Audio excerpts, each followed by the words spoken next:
How's it going, everybody? This is Dave Meltzer, and we got Brian Alvarez here as well. And we're going to be here for the next 2 hours talking pro wrestling here on Wrestling Observer Live. Mick Foley will be joining us in about a half an hour, and we can talk about his book, Tatum Brown, talk about the WWE when he's going to be back on television, how his tour was. He just got back from the UK, as a matter of fact.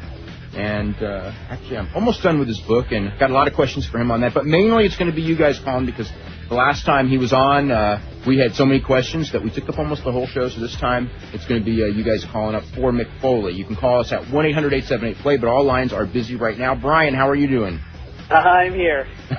What does that mean? I in the introduction, so I almost didn't make it. Wow. So how's your week? So got us lost. So now where are you at tonight? I'm at the Elks Lodge again. Milwaukee, Oregon? Monthly, the monthly show here. Okay. So, yeah. Oh. You made it. Oh, that's good. Hulk Hogan's no longer in the WWE, at least for a little while. Yep. What was your reaction when you heard that news? My reaction was, I remember when they first started doing the Mr. America thing, I liked it so much because it was so campy, and I really enjoyed a lot of what they did with it. And then, he was gone, and it's all over, and they did an angle to wrap it up on Thursday night on SmackDown, and it was like, okay. Boy, that was a weak finish, wasn't it? Yeah, I mean, all that build, and that was the end. He unmasked. Yeah. Got fired. Yeah. But what can you do, you know? Yeah, and Roddy Piper, also gone? Yep. Yeah, in the same week. I think that's the best for all concerned anyway. And Hogan's going to end up being back, and I think everyone knows that anyway. Yeah, and I think we talked a lot last week about Piper and how I'm sure he knew he was done, and probably Hogan had a pretty good idea as well from some of his interviews leading up to that announcement. So, you know, Hogan, the one thing about Hogan that has come across as far as internally in the company, as far as with a couple of the wrestlers and everything, and not just wrestlers, but people in the office,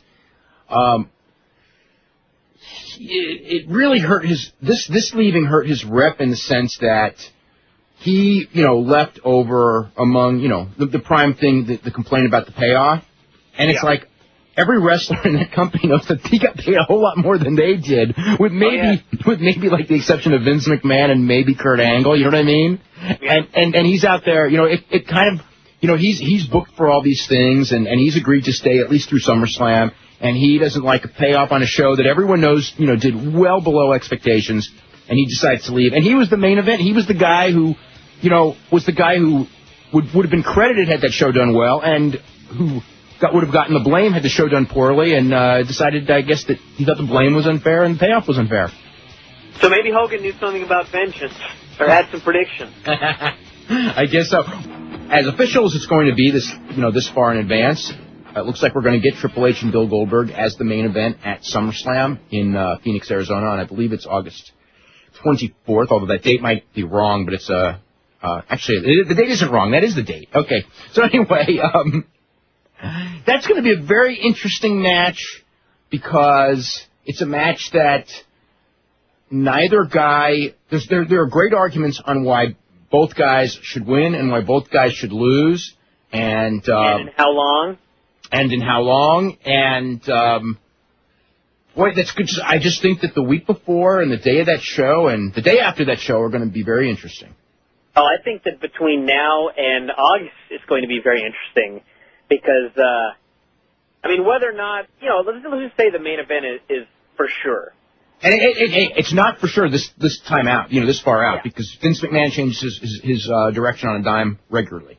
But assuming that he made mention of it tomorrow, that would leave 2 months for every game in the world to be played. Well, it's going to be played whether he announces it or not because people are aware of it now. Yeah. So that'll be fun to watch on TV because, whether they announce the match or not, the one thing that, like you said, will not be certain until the day of the show is who's going over. So no, even if we hear a week before, it will not be certain until nothing. It will mean nothing. That's right, because there's going to be games played until the very end.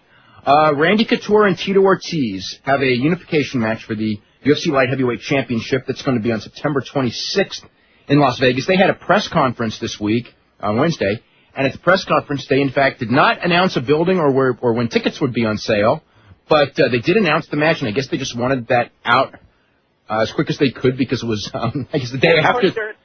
There are many buildings bidding for it. Maybe there are. I don't know. That is a really intriguing match, and it's a really hard one to pick. Not like every UFC match isn't hard to pick, but boy, this one's really hard to pick. You know, the thing is, I always don't pick Randy, and Randy always amazes me. Randy always wins when he's the underdog. Now he's the underdog again in this one. I'm thinking about this match, and I'm just right now my pick would be Tito. You know, if they were both 28 years old, my pick is Randy for sure. Randy's 40. Then again, he hasn't looked 40 in a lot of his fights. No, he has not. And he certainly didn't in his last fight. That is a really tough one to pick. You know, Tito's been doing a movie, so, I mean, as much training as he can probably do. You know, Randy's probably trained harder, although the training in the last 6 weeks is really what counts, and Tito will train incredibly hard. You know, Tito's younger. Randy's got more guts. And in a tough fight, the guy with more guts, has the edge in that Tito doesn't like to, nobody likes to get hit, but Tito folds quicker. Now, Tito is younger, and Tito is a really skilled fighter. Yeah. And it's a tough one. And go ahead. Oh, go ahead. Okay. Well, you know, and the size. The whole thing is that Ortiz has been used to being kind of, I guess, the strong guy in every match he's been in. He's been he's never faced a wrestler of the caliber of Randy Couture. You know, he's faced kickboxers and punchers much better, but in every case he's managed to take them off their feet and keep them there, which meant that their kickboxing meant nothing. With Randy Couture, there's a question on who's going to get the takedowns, and they're going to have to fight for them, whoever's going to get them. Standing up, Tito, I think, is quicker, but Tito doesn't like to get hit, and, you know, Randy outboxed Chuck Liddell, who Tito was afraid of. So, it's, again, we'll have a lot to say about that one as the weeks go on. Yeah.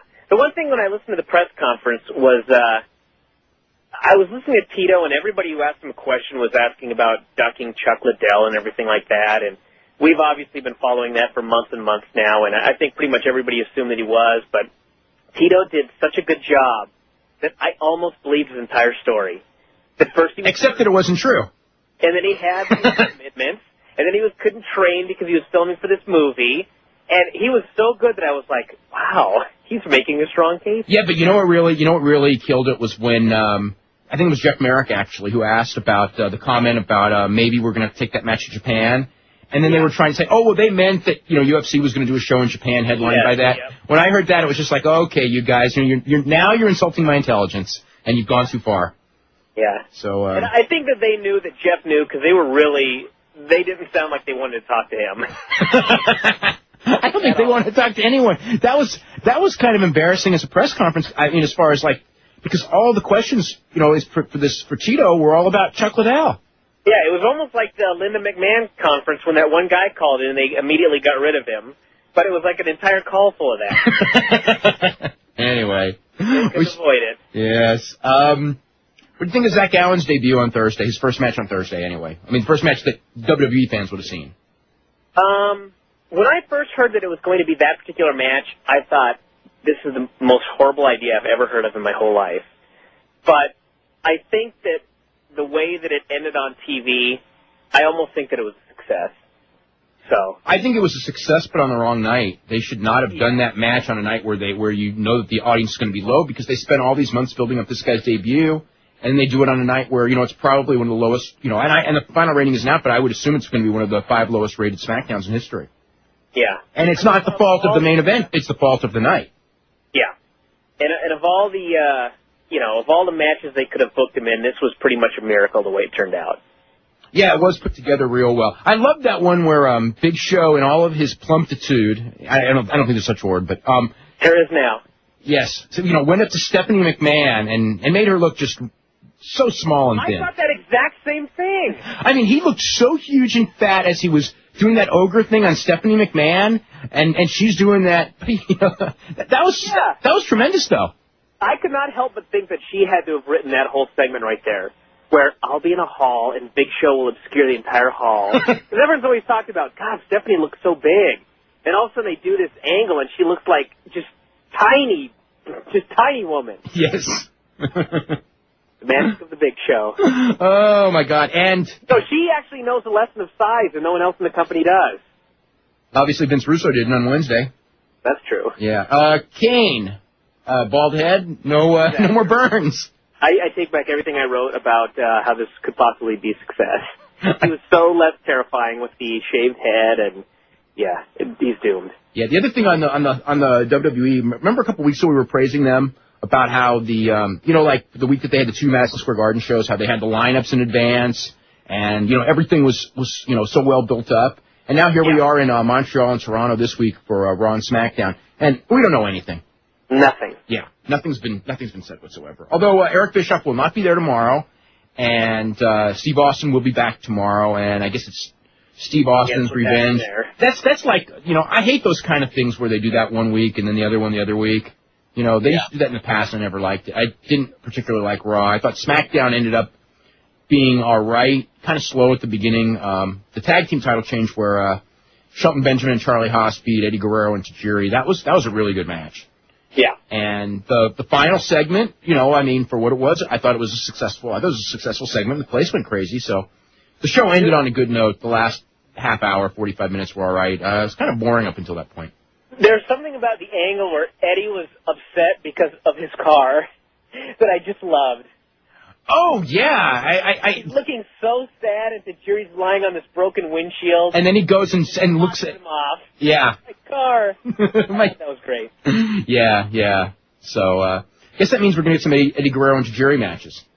Yep. So, and I don't know where they go from there, but I guess we will find out. Chavo will be back. Not that soon. Not till September. Well, the rate they're going with one pay-per-view, you know what I mean? Yeah. At the house shows, they were hooking Eddie with Sean O'Hare. So at least that's what I saw over the weekend, so we'll see where that goes. The thing I don't understand, I always look at the house shows, and I just look at how I had to try to learn how to wrestle, and that was to be in the ring with someone who knew what they were doing. And I just look at these house show lineups, and it'll be like Maven will be in the ring with Mark Jindrak or something like that, or they'll take someone and they'll team him with somebody who's experienced. And I always think, okay, why don't you have them wrestle with the person who's experienced? It should be Eddie Guerrero versus Sean O'Hare every single night for 6 months. And then Sean O'Hare will be good. Not Sean O'Hare teaming with Eddie and facing Mark Jindrak and Maven or whoever. Well, I don't know that we'll do that, especially because they're on different rosters. But I do know what you're saying. You just got to work against good guys. And I always see these tough enough guys wrestling tough enough guys, and I don't understand it. Yeah.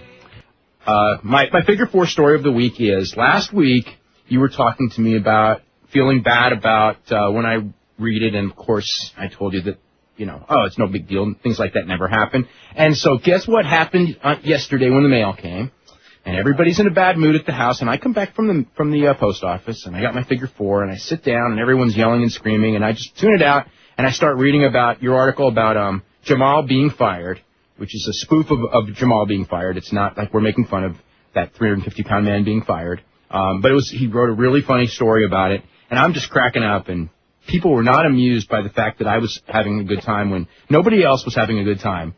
And oops. So. Maybe I should send 5. What? Maybe I should send 5 issues, one for everybody. She probably should. What, for the dogs, too? I like that many people living in the house. All right. I did get a couple of orders the other day, and I noticed that they were from 3 people in the same home. All ordering? I never get anybody like that. I was very amazed by that one, so. I would be too. Whatever works for you. Yes. Anyway, we are going to go to Mike in Kelowna, British Columbia, which I think is going to have a SmackDown taping next month, correct? Yeah, we sure are. First one ever. Yeah. Now was it Nitro or Thunder that was there? We had a Nitro just a few months before the whole thing went down. Yes. We've had a house show once since then. Yeah. And that's it. But the house show was very well attended, and I was talking to one of the agents, and he said that they were going to look at us more because it was really well attended and we had a hot crowd. So we're pretty excited about that. Yeah. Yeah, so that's pretty good. I guess in Kelowna that's going to be pretty huge, huh? Yeah, the ticket sales went went huge. There's less than 100 seats left, and the building holds about 6,000 people. So it's a big deal for us. It made front page of the sports section. We're pretty stoked about that. I guess the decline in business is good for smaller centers like us. So, but you know what's funny is on that is, I mean, and Kelowna obviously being the exception, is that, you know, if you look at the schedule that these guys are running, they're running a lot of small towns, and I was thinking, well, you know, this is probably the time to do small towns, but they don't draw at all in small towns. And you know, you would think that it's like something special, like if you come to a New York where, or no, not New York's probably not a good example either, but let's say San Francisco where there's a million different entertainment things. Not that New York doesn't have them all as well. That a cold product wouldn't be a big deal, but you know, they've been running in a lot of these, you know, B and C cities and doing, you know, 2,000 people as well, and especially like last week in markets where, you know, like Syracuse and stuff, where I just thought they would always be, you know, doing well in. So maybe they need to move to cold cities, like physically cold. Well, Canada? Well, Canada always. Attendance drop. Yeah, Canada always holds up better in declines than the United States does. Like from 92 to 96, I just remember that when they would go to Canada, they would not do nearly as poorly as they would do in the United States, and I think that to a degree that's the case. Although they were in, you know, they were the SmackDown crew, I think, was in Canada this weekend, and well, at least last night I don't think they did all that well. London didn't do that nearly as well as it did the last time they were there. Right, that's right. So it's the Raw crew, and they were. That's right. London was way down. That's right. Yeah. Yeah. But at any rate, we're very excited to have them here. It's gonna be good times. I'm going to Raw the one night and then SmackDown the next night. It's gonna be awesome. Cool. The question I have for you, I was at. Well, first off, love the Wrestling Observer. It's awesome. I'm a subscriber. Love it very much. Thank you very much. In the last. It was last week. You talked about the properties of what WWE owns. You talked about the movie properties. You said there was nothing really there except for producer credits for Rock movies and a Stone Cold Steve Austin credit of some sort for a direct-to-video movie or something like that. When we were at WrestleMania, we were right up front, and they had a bunch of film cameras there. Yeah. And we just got the DVD this week. It just came out here in Canada this week. And Lawler is going off about this WrestleMania the movie thing that they're making. Right, they did it during the show. Yeah, do you know anything about that? Is it still a go? Would that be a movie property? It's done. I'll actually know a lot more about it in a couple of days, but from what I gather, nobody wants it. Working on that? What? Wasn't Sahadi working on that? He was one of the people working on it. From what I gather, there was not a big market for it in that. I think UPN and TNN may have both turned it down, but I'm not positive about that. I know one of them did for sure, and I'll let you know like which one it was, or if both did. But right now there's no. They have a ton of footage and they have no place to air it, and some of the footage apparently is really good stuff because they did an interview with Steve Austin, which was very emotional because it was him before his last match of his career. When right before he was actually, taken to the hospital, the day before the show is when they did the interview. And it kind of all leads one into the other. Is it more of like a Beyond the Mat type thing? No. Well, it's not going to be like a Beyond the Mat because they're doing it themselves. So it's sugar-coated, it's WWE, basically. I don't know if sugar-coated is the word because I haven't seen it. They want it to be a good documentary. They don't want it to be a fluff piece. But, it's not going to be like Beyond the Mat and, they're in full control and they're going to make WrestleMania seem like a great thing, and they're certainly, when all is said and done, I'm sure that the end of the movie isn't going to be like, by the way, this show, did a hugely disappointing buy rate. You know what I mean? Yeah. I don't think that'll make the movie. No, that makes some sense. But at any rate, the whole weekend was great. It'd be great to have something like that. Just curious about it. I'm sure if nothing else, they'll release on video. They filmed so much stuff. I would hope so. Yeah, I guess, One final thing before Foley goes on there. Yes. We just did our travel packages for WrestleMania in New York. If you could just ask Foley if there's been any talk about him coming on there, that would be fantastic. Coming on where? Any plans for him to show up for Mania in New York? I think that there's. Well, we'll ask him right now, right this very second, and I think there's probably a pretty decent shot of that. Hey, cool. Okay, Mike. Thank you very much. All right, we've got Mick on the line as well. Mick, how are you? Dave, I'm doing good. You rescued me from fixing a broken toilet. I was starting to get aggravated, so the phone call came just in time. All right, perfect timing. I guess we should start with the question that we just had, which is, what's your thoughts about being at WrestleMania and doing WrestleMania this year? Yeah, I would love to be part of it in some respect. I don't know what it would be. I mean, at the very least, I guess could be like their Access weekend, and probably at the very most, I could maybe be in a match. But I don't know. It's a long ways away. What is it? 6 months away? Yeah, yeah, a little more than that. But I would like to be a part of it in some way. I had spoken, about possibly doing a match at Mania, and then, of course, over the last several weeks, it looks, like there's a chance to do something before that, but I haven't made up my mind about anything from a wrestling perspective. But now I've read, in the multitude of interviews that you've done over the last week, all over the world. Yeah, I've done a bunch of them. That you're not going to wrestle at SummerSlam. I don't think so. Nobody has formally even asked me to think about it. And the truth is, I mean, I was looking at my schedule today. This is kind of a brutal book tour. I don't think anybody's ever done something this ambitious as far as book signing. It's 25 cities. I started a week ago in England, and it goes through the 21st of August. And other days, when I'm not signing, I'll be doing things promotionally, and I just don't think I could get in any kind of shape. And nobody has presented me with the opportunity of doing a match. Also, I don't know if apparently I'm not as tough as I used to be, because I'm really still hurting from the flight down the stairs, and I thought it was just a knot in my back, and it may be something more substantial. So I don't even know if I'd be ready. Not even as far as from a cardiovascular standpoint, but from a health standpoint either. I don't think we asked you last time, but how are you feeling in general before you fell down the stairs? Oh, well, I was... You should say, how was I feeling before I got involved in Miami? I was feeling, I thought, pretty good. I mean, I had, some soreness that would be expected after, having a pretty tough career. But all in all, I'd spoken to the guys backstage, because they wanted to know, like, what it feels like to rest up a little bit. And I told them it was especially tough to come back in Miami and wake up the next day with the knee swollen and everything aching again, because I had gotten used to feeling lousy when I was wrestling, so that lousy became normal. And then after a year and a half, when everything starts to ease up a little bit, feeling lousy again is a big adjustment. So this is your fifth book?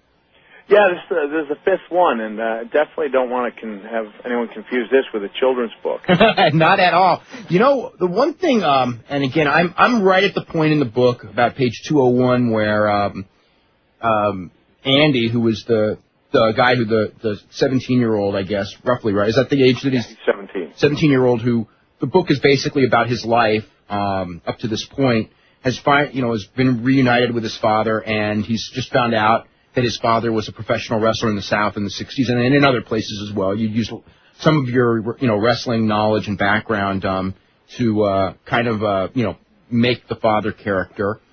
Right. One of the things that last night when I was reading this thing that really just popped into my head was when you did the Mankind character. Right. For some reason, I visualized that you, in doing the Mankind character, kind of like the tragic, Mankind character, you kind of think that he was, growing up abused and all this, that it was this kind of, did you kind of have an idea of the Mankind character and then use that to formulate this book, or they just kind of, because I read the whole book and it wasn't really, I wasn't really thinking about Mankind at all until, I guess, the last, couple of pages that I've been reading, it's just like, all of a sudden, wow, this may be where you get some of that depth of the Mankind character. Yeah, actually it wasn't, but that's an interesting take on it. I think that's part of what's really cool about books is that they're, open to interpretation. And, I was in England, I guess, for 4 days, and I had some really pretty astute literary people talking to me about the book, and they had come to conclusions that I had never even thought of. So it's not as if you would be wrong. It's just not something I had considered. But obviously that kind of and I want to make it clear for anyone who picks his book up, this has nothing to do with my relationship with my father. And I wish, in a way, that I dedicated the book to him and said to my dad, who is nothing like Tatum Brown. But I can't, I guess I'm drawn to that, the dark upbringing and some problems early in life. And you've just gotten to the part, I guess, where things start to get a little ugly, right? I think they've been getting ugly for the whole book. Yeah, it shocked me when people were. It was Barry Blaustein was one of my pre-readers, the director of Beyond the Mat, for guys listening who don't know. And I handed the book out to like 4 different people whose opinions I respected. And Barry was the first one to finish. He got back to me and he said, and he'd left a message. I think I was in England at the time doing Robot Wars. And the message was like this haunted message. And he said, I really, really love it, but it's so dark and I'm having trouble sleeping, to tell you the truth. And I thought Barry was crazy. I really thought I'd written an uplifting love story. Well, I mean, there were aspects of it where you got there, but then the rug was always pulled. Yeah, the kid... well, you're not done reading yet. That's true. I just read about the rug being pulled last night. I was getting really sad when the character had this, like, saintly girl who he's chasing after and actually was his girlfriend at one point, and then and then they have the breakup, and it's just so sad because it's like, I mean, the way you wrote the girl character was like every kid's high school crush combined into one.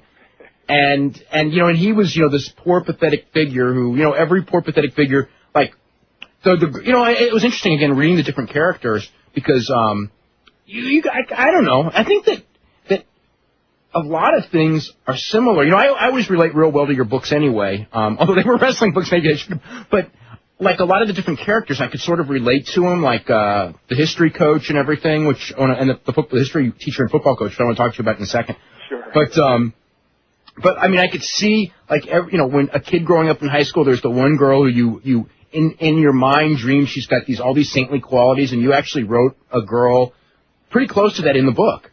Yeah, I think it was, this girl will win a lot of readers' hearts, and I wish you hadn't told about the breakup, even though there's more to it than that. Yeah, I think at some point, she'll break people's hearts, and. It's interesting when you talk about things getting ugly or being ugly from the beginning. I'm doing the Today Show. I'm lucky enough to be on a third time, and it'll be on Wednesday. Is Wednesday the 8th? Or, no, Tuesday the 8th. And the producer called me because they do a little pre-interview, and she said, don't get me wrong, I really like it. She said, it's just I've never read anything quite like this. And I said, why is that? She said, it's just when I thought things had to get better, they got worse. Well, every time I think that this is the big turnaround, and then there's another thing thrown out there that you go, oh my God, another. Yeah. You know what? The father character to me, and this is, I'd said a little bit. I guess I don't know how much has aired in the Torch Talk, but Wade Keller was asking me about, if it was anything like wrestling or if it was completely different, and I said, to tell you the truth, it's not that much different, and I think that being characters in wrestling, and especially I guess because of the way I looked, not quite fitting the norm of what promoters usually pushed. I think it gave me an added emphasis to create an added incentive to create characters that people could either like or dislike, but certainly believe in. And to me, it's not like I wrote it saying, okay, the dad's going to be a mid-card heel, but essentially he was like a mid-card heel who really teased a big babyface turn and ended up, becoming a killer heel. And I remember, working with Sting like as far back as '92, and he said, geez, the character's a little too sympathetic, and I gave him my big analogy about how the teacher, if a teacher has 2 kids, that are bad, but that one kid has the potential to be good, and she gives him extra time and attention, and that kid turns around and becomes the heel on her, it will mean a lot more, and the pain will be a lot more acute than if it was the bad kid all along. So I've always been interested in those characters that walk a fine line, and I think this dad does it pretty well. Now, were you always a history buff? Because that sort of shows up in certain parts of the book. Yeah, not always. I mean, my mom found this book when I was 7, where she would mark off books as I read them, and it was like, man, I was doing a lot of reading, and a lot of it was centered around history. And even, you know, I 4th, 5th grade, I remember, you know, being a big World War II buff, and that was something I fell out of. And about 7 years ago, I got back into studying the Civil War, and the Civil War really brought me into civil rights, you know, in the 50s and the 60s, which this book touches on. And then, you know, the civil rights ended up working itself into the Cold War, and the whole studying about Brent Bozell brought me into that era, you know, of McCarthyism and into modern day politics. But I thought it was pretty interesting history. I mean, I guess you're getting into that right now, where I talk about the you know, the early 60s and the fact that you know, they had Negro matches and balconies, you know, the colored section. And the Sputnik Monroe type of stuff. Yeah, and that's why at the end of the book I acknowledge Sputnik Monroe, because I think we were just talking about this the last time that when the time was up. I had no idea that someone had done the things that Tatum Brown was doing in this book, so I thought it was only right to, you know, acknowledge that somebody else had kind of broken that ground. Now, the football coach. Right. And I don't want you to... I actually have some questions for you about the football coach, but it'll spoil the book, so I'm going to ask you some other time. Okay. But one thing, I don't know if did every school have a coach like that? Because I haven't read the book, but I can say yes. Because because I'm reading about this coach, right? And it's like, there are aspects of him. We didn't at our school have a coach exactly like him, but we had a coach very similar. But at a rival school, there was a coach who was exactly like him, who ended up, in fact, being arrested, almost on identical things. And when I'm reading this, I'm just going like, you know, like I heard about this. I even kind of lived through this, but I mean. I think that they were prevalent everywhere, but you know, I didn't know it till 20 years later. Yeah, I don't know if they were quite as bad as this guy. Quite as well, no, not quite as bad, but similar. But you know, that was one of the things my mom asked me about, and I have to assume my mother, who the book is dedicated to, didn't like the book. I think she may have found it a little shocking, especially, you know, coming from her son. I can see that. Yeah, and I never even figured that, because like I said, at that point, I still, up until, you know, this past month, I still was under the impression that this was a sensitive coming-of-age story, which, in a way, it is. But it never really hit me that stuff that, you know, that people would find it that bad. Maybe, you know, my 16 or 17 years in the wrestling world has altered my perception of, you know, what is and isn't normal. But my mom was asking me about the coach, almost like, there's no one like that, is there? And I said, well, I don't know of one, but I said I think that, you know, coaches who are winners and athletes who are winners certainly are allowed to play by a different set of rules. And since that, I've heard a lot of talk about the coach. And to tell you the truth, I thought he was kind of a one-dimensional lunkhead, but people really like him. And to tell the truth, when I rewrote the book, I was actually going to make him look a lot more like me, so that if it ever came into a movie, that I could be the coach.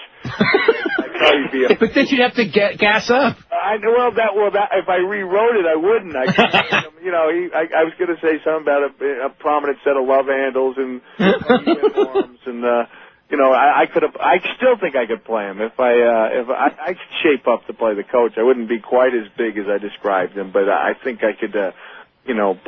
Get into that character pretty well. I want to go to the phone calls. We're going to start with Alan in Deerfield Beach, Florida. Alan, what's happening? Hi, Dave. How's it going? Going good. Great. I wanted to ask Mick, actually you stole my question about him coming back, but I'll ask him in terms about WCW. What does he think was the downfall of the company? And also ask him about some road stories about him and Max Payne, if he could elaborate. Right. Which three initials did you give me? WCW? Yes. Oh man. Well, Dave, I think you have an hour, right? Rationalize that. I think they just. I think they insulted their audience a little bit after running that NWO angle way past its course. And then I think internal politics really got the best of them. And obviously that's just a fraction of what went wrong, but you had really good wrestlers who no longer wanted to be there, and who who it was proven could not move up the line no matter how good they were. So I think you just had a lot of people losing interest, and you had the top guys all just trying to maintain their spots so they could keep on getting paid. Before I ask the next question, I want to ask you about Max Payne, who our last caller asked about. What are your thoughts about, I know that you guys tag teamed a lot in the WCW days. Yeah, I probably consider him a better friend and a great, partner. Not that he wasn't a good partner, but we never really got the chance to get off the ground, I think. I thought it was an interesting team, and I thought we had the potential to do some really good promos, but I think, we were kind of stuck in the first or second match on a pay-per-view or two, and then Max had that, infamous suplexing of Brian Knobbs where he nearly killed him, and I don't know if we teamed up after that. That it was Sullivan, and that was kind of the end of my run. It just kind of segued from me and Max to me and Kevin. But I considered him a really good friend, and I really enjoyed traveling with him. And he was they used to call him MacGyver, because it didn't matter what somebody needed. Like if you had a flare, like for your car, he'd have it, or he'd have special utensils that could fix about anything. And he was the type of guy that would, if he saw something and he wanted it, he'd buy it without, pausing to think about what it might be. Like a recording studio. Yeah, exactly. Recording studio. And I guess he's producing some albums, and I don't know what he's doing, but I imagine, he's going to find something to do well. He was a talented guy. Yeah. You haven't talked to him lately? No, and it's been a couple of years since I talked to him, and I think I just spoke to William Regal, who said he was going to give him a buzz when they went into Salt Lake City. Mm-hmm. So he's kind of kept his distance from the wrestling business, I think. Yeah, he did our show a couple of times. He was actually a tremendous guest, and very much into the recording business now. And videos. He has his wrestling video that I don't think will ever get released, but it's quite controversial to say the least. Oh, the stuff he filmed in Europe? Yeah. He was telling me about that. Yeah, I don't know if it'll ever get released either. But Dave, before we take a call, I just want to clear up the Keebler test rumor that's been floating around. Yes. I read the Observer, and it made it seem like I was without any questions asked, I was like the Cupid in that relationship. And the truth is, I think it's a lot more vague than that. Stacy told me that, and I knew she was reading the book when I met her, when I came in July, about the time of, the July pay-per-view a couple of years ago. And what was the name of that? Rebellion or something like that? Rebellion would have been a UK pay-per-view. No, not Rebellion. The one where ECW and WC. Oh, Invasion. Invasion, okay. And so I found that pretty flattering to start with. And then, I hadn't seen her or talked to her in the interim period, but as soon as she was the first person I saw when I walked back through the doors, which was actually the hardest part about returning, was actually opening up those double doors backstage. And once I got back there, it was really a lot of fun. And she was the first person I saw, which made things a lot easier. And then there was Tess scowling behind her, so it wasn't that great after all. But she told me that she thinks, and she was kind of joking around, she said she thinks that all the ribbing I did on Tess made her feel sorry for him, so that she was predisposed to liking him, which is a long way from saying I'm the guy that got them together. But certainly I think there could be some substance to you saying that all the guys in the dressing room are wishing I'd made fun of them in the book. But still, even with that being said, I don't think Al Snow had a shot at Stacy. Now, you were mentioning to me in the break about now I want to as far as the reviews and everything of the book, you said like you did a lot of the critics in the UK did well. Now, in the did you notice a difference as far as perhaps treatment as far as the UK critics and American critics? I do. Especially when it comes to the ex-wrestler aspect of you. Definitely. I think that people in the UK are much more open to the idea that an ex-wrestler could write a book that might be good. Whereas over here, it's almost like you're starting, with, in a hole, and you have to dig yourself out of it. And so whereas, and I still, my publicist over there said that she was meeting some resistance in the UK, and then the most respected literary critic out there, at least the most respected critic on radio, was a very prestigious show on the BBC, on their arts and entertainment station, loved the book, and that kind of gave it a stamp of approval. Do you know what I mean? Oh yeah, yeah. Then everyone can follow. Yeah, yeah, and everyone kind of followed suit to where the publisher, who was a very prestigious person over there, was calling it the best debut novel she's seen in 5 years. And what was kind of neat about that is she actually left the party with Bill and Hillary Clinton to come to my dinner. Oh wow! Yeah, and so I thought that was kind of neat. So my name actually came up at the Hillary, when she told Bill she was leaving, and she had to go to dinner with Mick Foley. So I thought that was pretty cool. Over here, I do get the sense that the people are. It's almost like it reminds me of Brent Bozell. At least a couple of reviews I've read, where Brent Bozell used to watch our show, but he wasn't watching it to see what might be good about it. He's like over there cherry-picking the bad parts, you know what I mean? Mm-hmm. And even with that being said, I haven't gotten a lousy review. What I've gotten is almost like a grudging, review where they say things like, and while one can't help but admire such strange images as, where they say, and while the two main characters are undeniably interesting, and they'll pick on the fact that they'll say, oh, but the peripheral characters are two-dimensional, and I'm thinking, how many books have, more than a couple of characters that are really well-defined anyway? And I disagree with that. But overall, even the one that got on me the worst concluded by saying, fans in the mood for vigorous pulp may enjoy it. So, it's kind of like a real half-hearted endorsement, but it's still an endorsement nonetheless.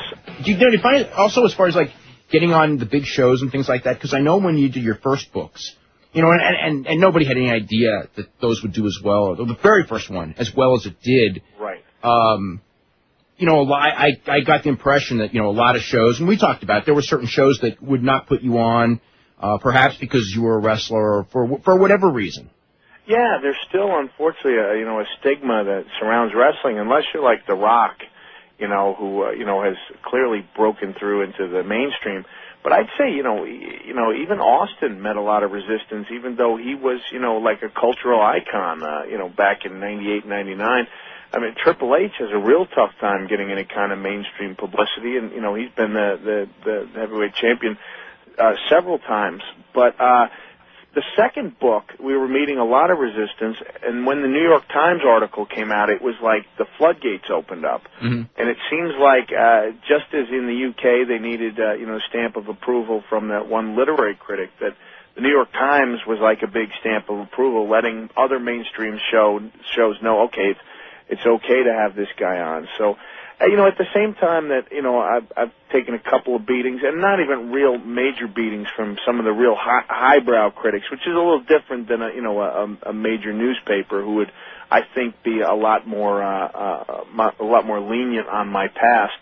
But at the same time, I've taken a couple lumps. There's thousands of books that are published every year, and 99% of them don't get near the attention that this one does. So. It's a little bit of give and take, and I think I actually come out ahead on the deal because, like I said, I've got the Today Show in a couple of days, and an article in USA Today and Entertainment Weekly. So just those three, even if nothing else comes up, would be a lot more than most books get. Did you at any point, either whether it would be with your publishers or even yourself, go like, this is a risk. You have a great track record. And now you're going in uncharted waters because your wrestling books sold primarily among wrestling fans, even though I thought that, your books, I think that your books to a degree probably sold to a little bit among people who weren't wrestling fans just because it kind of became a hot book. But with this one, it's like, yeah, you're going to have some wrestling fans. You're going to have wrestling fans buy it. That might even be your core audience. But for it to be, a success, you're going to have to make it to an audience that isn't even...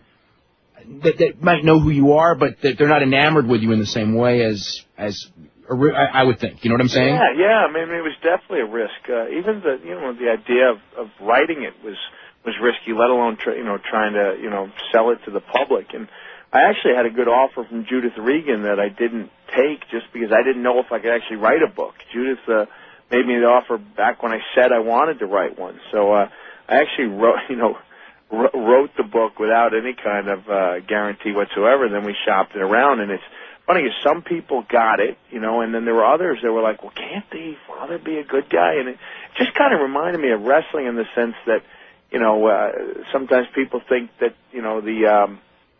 the popular way is the only way, and that somebody, with a little different style, or in my case, somebody with a little different look couldn't make it. So it is a risk, and there is a chance, because it is. I was mentioning that one reviewer gave me a great review, and she said it was a strange mix of J.D. Salinger's Catcher in the Rye and Brett Ellis Easton's American Psycho. So you might look at that and say, well, God, we're going to get everybody then. We're going to get people who like sensitive, thoughtful books. We're going to get people who like violent, sickening books. Or you might not get any of them because there might not be enough of either. So I don't know. It's a risk, and I am hoping that some wrestling fans buy it. Which is, if you don't mind me plugging this, just in case we don't get back to the book at all. On the MickFoley.com, I actually picked out several selections from the book and introduced them, gave them some introductions, so people would know where I'm coming from. They kind of show the wide range of emotions, from the unique father-son relationship to the kind of sensitive relationship with the girl to the weird sex to the sickening violence. There's a nice flashback, Dave, that I think you'll like, dealing with this guy's wrestling days. And as well as that, besides that, I'm also going to be doing a tour diary, so if people want to keep up with what I'm doing on the road, they can log on to MickFoley.com. Okay, great. We're going to go to Jeff in New York City. Jeff, what's going on? Hey, what's going on? I'm going to speak to you, fellow Long Islander Mick. All right. I have two questions for you, Mick. I've heard you on other radio shows when people ask you about Triple H, and you kind of, with all due respect, take the political route. You don't want to comment, obviously, due to his brass. But I'm curious if you'd be so kind to comment on how you feel about his reign so far, and do you think he should drop the title? Yeah, you're right. That's a question I don't feel comfortable answering. Because, people can look at Triple H in a couple of ways. They can look at him, almost like Sandy Koufax in baseball, where, some people would say, well, Koufax didn't have the length of career to be one of the all-time greats, and others will say he had 4 of the best seasons of all time. He has to be considered one of the all-time greats. So by some standards, Triple H has drawn more money than any heel in the business, ever. I mean, by some standards. And then there are other standards that say, well, he has not had a program that has clicked with the public in the past year. And I would say there's some truth to both sides of the story. But I just think that title was a mistake from the beginning. I mean, they showed a flashback. I think it was on Confidential I was watching last night, which was a repeat. And they had Bischoff handing that title to Hunter.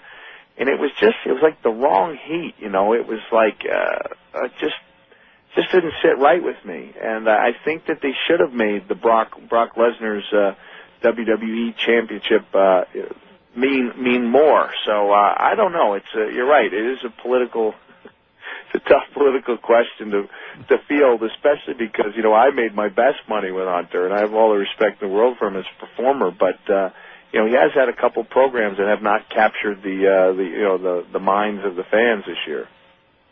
No, I can see where you're going with that. My other question is about Cheatham Brown. I'm wondering if I know you kept in mind it was written for a reader, not a pro wrestling reader. But in your opinion, do you think that pro wrestling fans who pick this book up, do you think they'll get more of what you're trying to say as opposed to someone who's not familiar with pro wrestling, and at the end of reading the book, they'll come out with a different perspective? I don't think they'll really come out with a different perspective. I think they may especially enjoy, the section of the book that explains, the wrestling background. And this is something I talked for several hours with Terry Funk, Harley Race, and Robert Fuller about. And I think that wrestling fans especially will find that era of the business to be fascinating. But I also think that non-wrestling fans would enjoy it, because I don't think they've ever looked at wrestling as thinking it has any historical significance whatsoever. At one point, it was a lot more wrestling heavy, and it's kind of a shame, for the sake of the wrestling fans, that about 20,000 extra words didn't make it, because for wrestling fans it may have been fascinating, but at that point it became a wrestling book, and it would have been kind of boring, I think, for non-fans. But who knows? Maybe we could work something out with the Observer where we might be able to print certain sections, because I think a lot of the listeners would find it really interesting. Yeah. Cheatham Brown will be available at all bookstores on Tuesday. It's his first novel. There is some wrestling. In fact, the part I'm reading right now has to do with wrestling, and it's kind of like 60s Southern Territories and some interesting stuff, actually. We talked about the civil rights movement being at that same time frame, and so I think some people will get kind of a kick out of some of those stories that were taken, I guess, from different wrestling stories where he had talked to other wrestlers. And Robert Fuller gets his name in the book, as I noticed.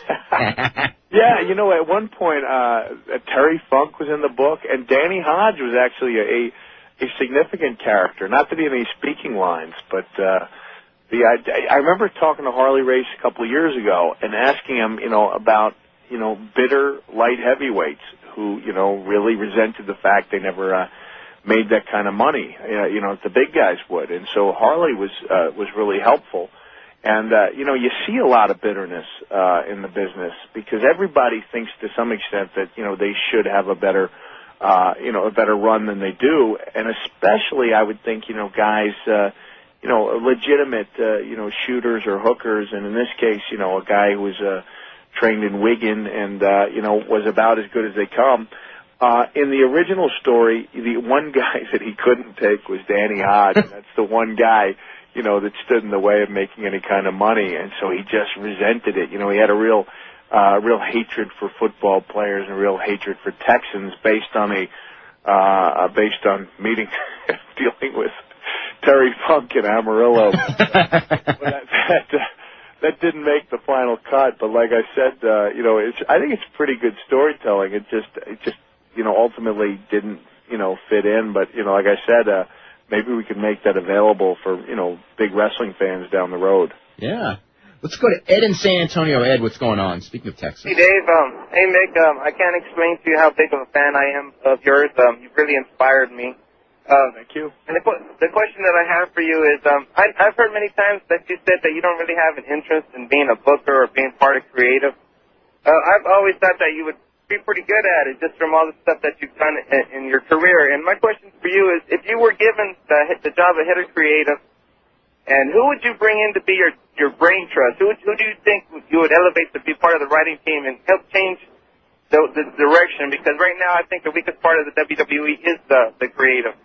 Oh, man, I wouldn't even venture a guess, because I wouldn't say I'm not interested at all in creative, but I wouldn't want, the pressure of, being the main guy, because, in WWE you could never be the main guy anyway, because everything eventually filters through Vince. I would consider, being a consultant, especially as I think I have a good feeling for characters, and I think I could work with some of the younger guys. But I don't know. I mean, I don't always have the right answers either. I've been wrong in my own career, and I've been wrong about talent. And I would hate to have other talents, futures in my hands. Because the truth is, if I was calling the shots, I would have gotten rocked. I would have gotten rid of the Rock during that whole Rocky Maivia phase. So it's I don't know. I wouldn't even entertain the prospect, because I don't feel like I'm qualified.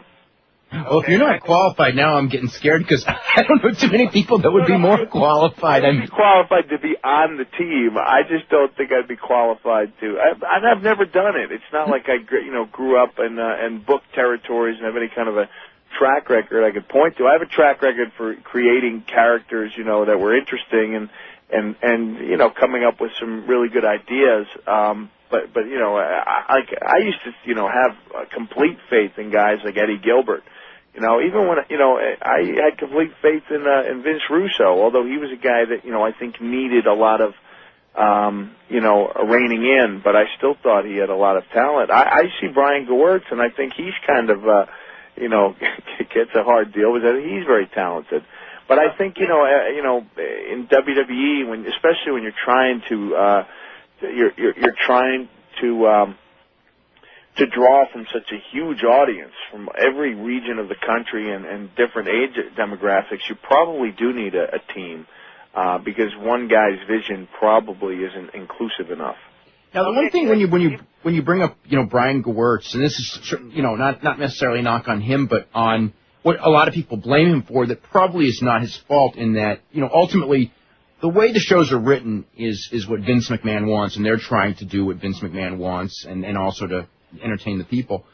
But there are times, and you know, when I watch Raw, and it's the one emotion is it's the frustrating emotion, because one of the things that you and I have talked about before, there's a time for comedy, right? And then certain characters, to me, you know, and I watched it on SmackDown Thursday with Kurt Angle and Brock Lesnar, and I enjoyed the Brock Lesnar Kurt Angle byplay, but I thought it was wrong because I thought that it should have been, you know, that's stuff that Asian Christians could be doing. You know what I mean? Yeah. It's not. I mean, it's certainly not Brock Lesnar. I mean, Kurt's so versatile that he can do it, but I don't know if it's the wise thing for him. But whereas Brock, to me, Brock is an animal who should not be, you know, slapping, you know, drinking milk and cookies. You know? Yeah, I didn't happen to see it on Thursday, but we talked a little bit before about how that's a major problem. How that, you know, the comedy drama athletic ratio is not always, you know, in right proportion.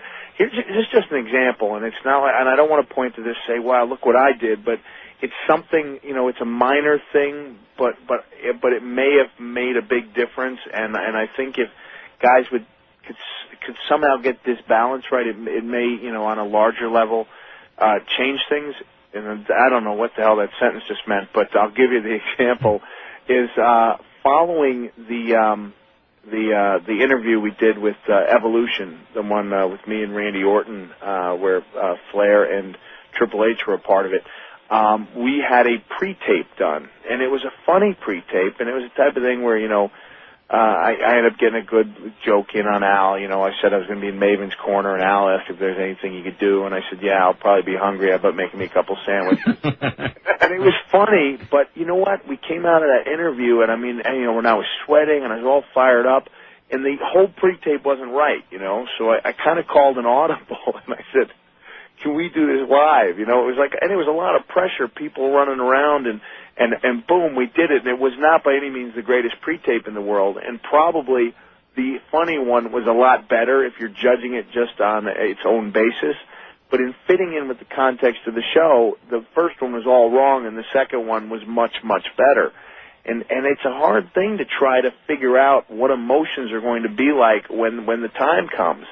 And maybe in that sense, you know, Brian, because he has not been one of the workers, has not been in the business that long, he might not know or may not be able to guess that, whereas someone else would. But you know, that's you know, and obviously that'd be a tough call to do everything live because it's enough pressure as it is. But you know, there are some times when you know, when you just cannot, you can't predict the future, and you shouldn't try to.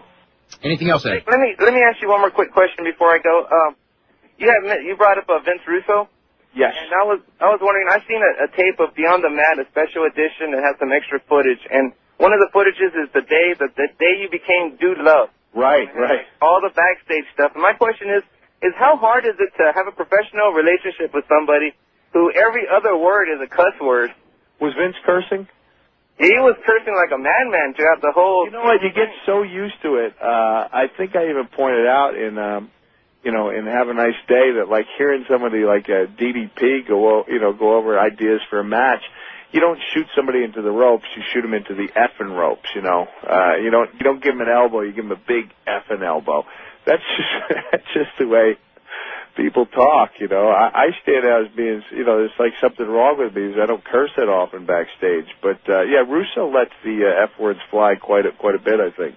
It's a shame that part got cut because that was really entertaining. I really thought it should have made the movie. You know, the thing on that, when it comes to any of these, you know, movies and pieces like that you see, there's so many hours of footage that they're editing down to 90 minutes, or in some cases with news stories, 15 minutes, and it's just a shame because I'm sure that those people who do it are crying, oh, man, this is so good, how can we take this out? But sooner or later, you got to get down to that length of time. Yeah, that's what Barry Blaustein said. It was very difficult to get it down to the amount of time they wanted. And, there's so much there that you think could be used. And essentially, there could be whole other documentaries made out of that footage. Yeah. Okay, guys, thanks for taking my call. Okay, thanks very much. One thing that you mentioned and somebody else mentioned as far as like inspiring and everything, you definitely were the inspiration for a ton of people who probably looked at all the guys on wrestling and just go, I could never be like that. But now I can be like this. Yeah, I don't know if that's a good thing or not. And the thing, it's good and it's bad. Because they saw one aspect of what you did to get over, and in many cases they did not understand everything that you had done. They just thought that it was the simplistic thing of, okay, if I don't have a good body, I can take a lot of pain, so therefore I'm going to build up my tolerance to pain. And again, like a lot of people that I see coming into wrestling, it's like they're looking at the moves, but they're not looking at the verbal ability and so many of these other things that, God, you just need. Yeah, like you said, I don't know if it's a positive thing, because I think, if they looked a little closer, they'd see, that I really did have very good training. And, I sacrificed a lot, to be trained and gave up, my whole social life as a college student and subsisted on some pretty, some pretty sparse, into some pretty bad hotel rooms and on some pretty lousy food. But yeah, I do think some people think, well, he made it and he just, ruined his body. And that's one, way of looking at it. And in a way, I look around the dressing rooms. I did one independent show, and I didn't want to do it. I was literally telling the guy on the phone, I was going, if you didn't advertise me and it's a guaranteed show, why bring me in? And the guy was like, no, we want you in, and it just didn't make any sense, And I said, I'm going to feel bad taking these people's money. And I'll tell you what, Dave, after the show, I didn't feel so bad taking the money because these guys really hadn't taken the time to learn the business, and I'm not that hard on new talent, but I didn't see, anybody that had really studied and was trying to, really become a decent all-around performer. They were just running out, move after move, and the crowd, they can only take so many big moves before you have to give them some kind of a story out there. Yeah. I go to Savannah, Georgia, and Jonathan. Jonathan, what's going on? Hey, what's going on, guys? Dave, I had a question for you and a question for Mick. Okay. My question for you, it'll probably be real quick, is where are they heading, if you know, with the Noble Nydia angle? I don't know. I don't know. And I guess that's it then. And my question for Mick was, if he had to pick maybe top 5 guys from the indie scene, if he had his own, let's say he had his own federation, or he could, he was Vince and he could sign guys, or JR, whoever does all that, who would he pick? I have to be honest with you. I've got 4 kids, and I just don't have the time, or haven't made the time to check out the indie scene, and I'm kind of embarrassed that I keep up with it in the Observer, and I would like to see some of the guys I read about, but I just don't know the independent scene that well. Okay. Sorry about that. That's fine. All right, that was it. Thanks. Okay, Jonathan. I want to ask you, in your career, okay, of guys that you've worked with, I just want to make it of guys that you've worked with, okay? Because you're in the ring with them, you know how their pluses and minuses. Who do you think are the most physically, I don't want to say physically even talented, but the guys that you just, really respect their, whether it be physical ability, mental ability, all-around ability. You don't have to limit it to any, number, just guys that right off the top of your head just go, these guys are just total standouts of guys I've worked with. Well, I was lucky, in that I had, so many great guys, especially, during the years I was with WWE, but even before that, to be in there with Bobby Eaton, and I really enjoyed working with Sting, and I thought, that program did a lot for me. And then, heading into WWF, that, you know, without the program with The Undertaker, probably the whole Mankind character would have just, you know, fallen by the wayside. So I really enjoyed him and you know, and the way that he looked, his outlook on the business and doing matches.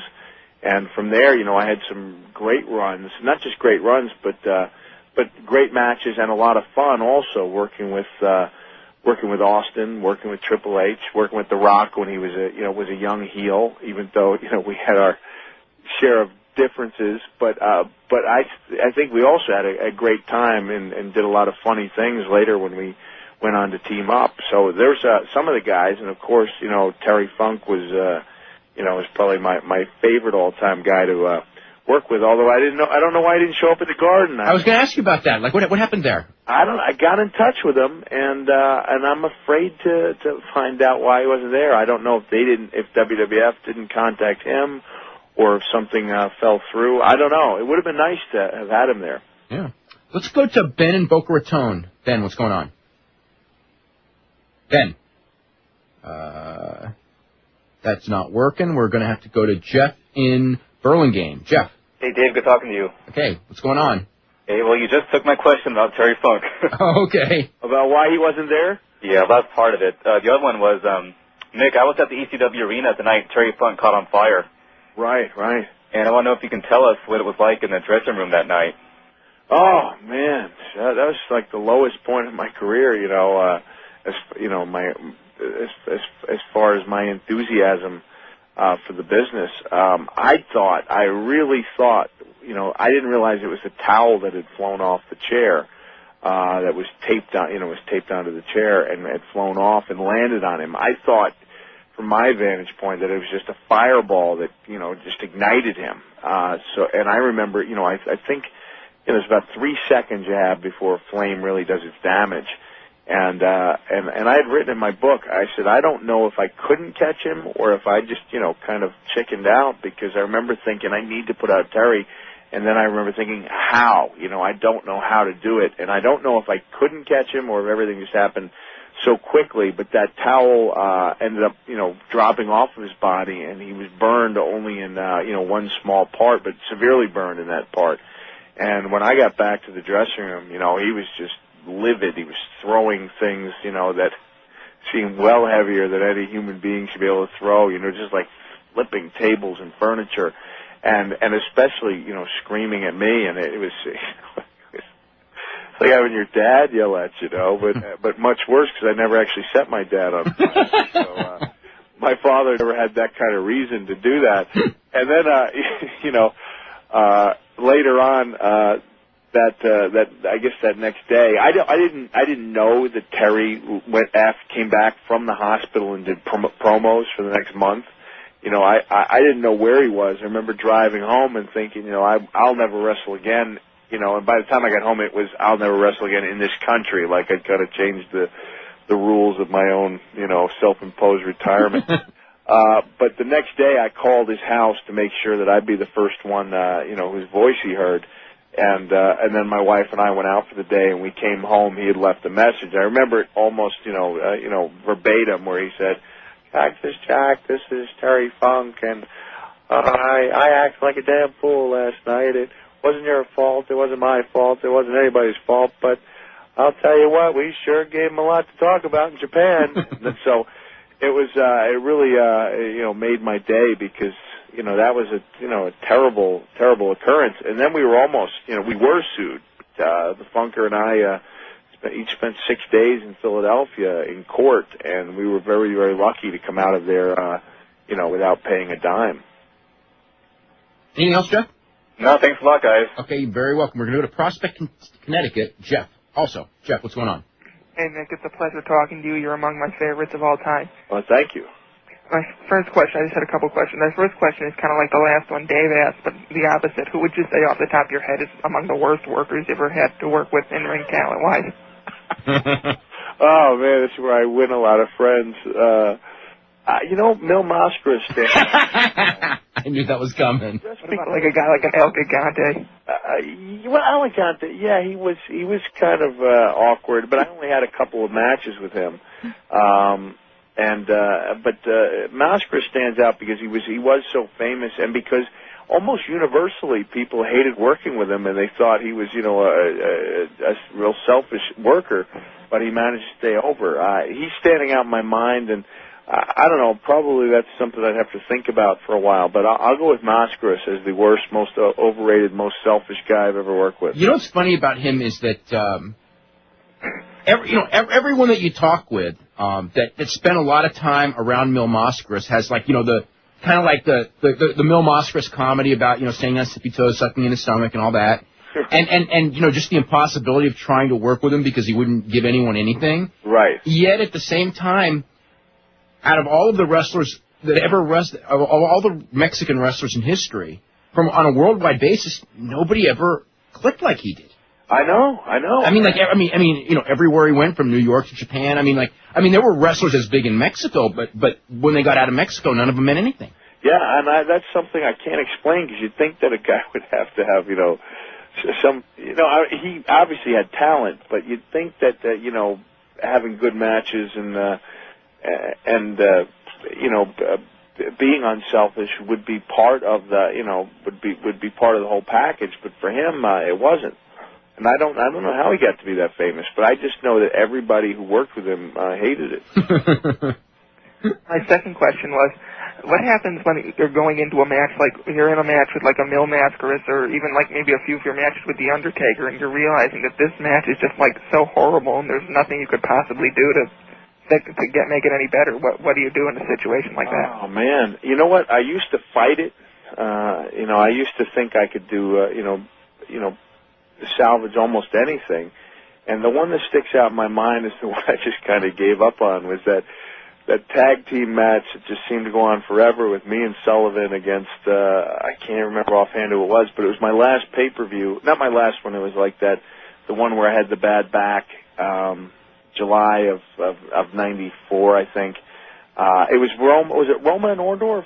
I can't remember. I don't remember his match. I think so. Pretty wonderful, yeah. Yeah, Pretty Wonderful. It just went on forever, and I was really fearing for my health, and I wasn't really supposed to be out there, and I think I said in my book that I was on the on the ring apron thinking I can save it, and then I just kind of waited until that feeling went away, and that was the one time I remember the match just being dreadful and not really caring.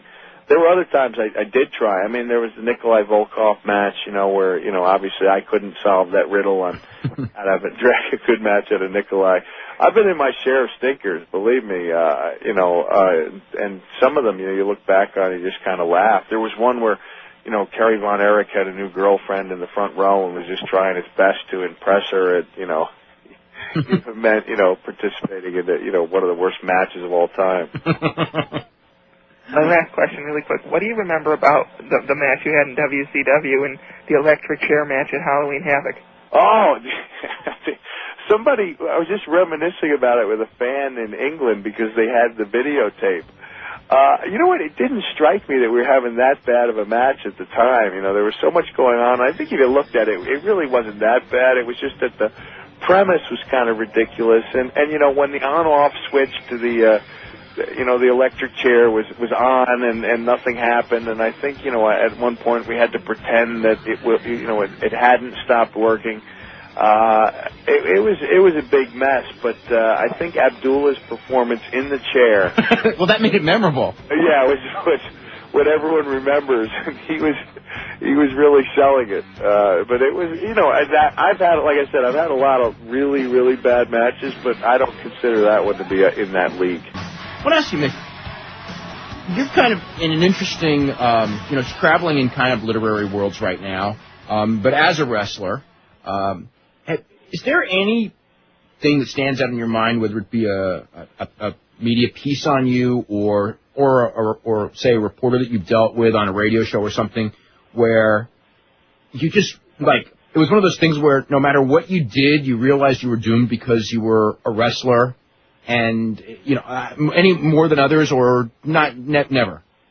I didn't necessarily get that feeling, when I was doing it. Like, for example, the second 2020 piece. That's funny. That was exactly what I was going to bring up next. Yeah, I mean, I had no idea that they were going to go with that really, kind of, depressing angle. because I didn't think of the end of my career as being depressing. I thought of it as being, kind of a happy time, especially when I got like the second lease on life, unfortunately due to Austin's injury, and was able to go out, with a couple of big matches on top. But that was, one thing where they just, were going to, they had their story in mind, I think.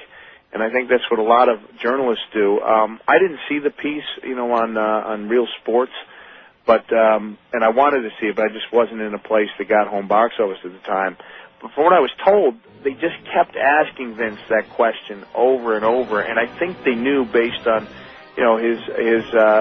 his performance on Costas that he would react aggressively to it. And it's like, how many times can you answer the same question before it gets annoying?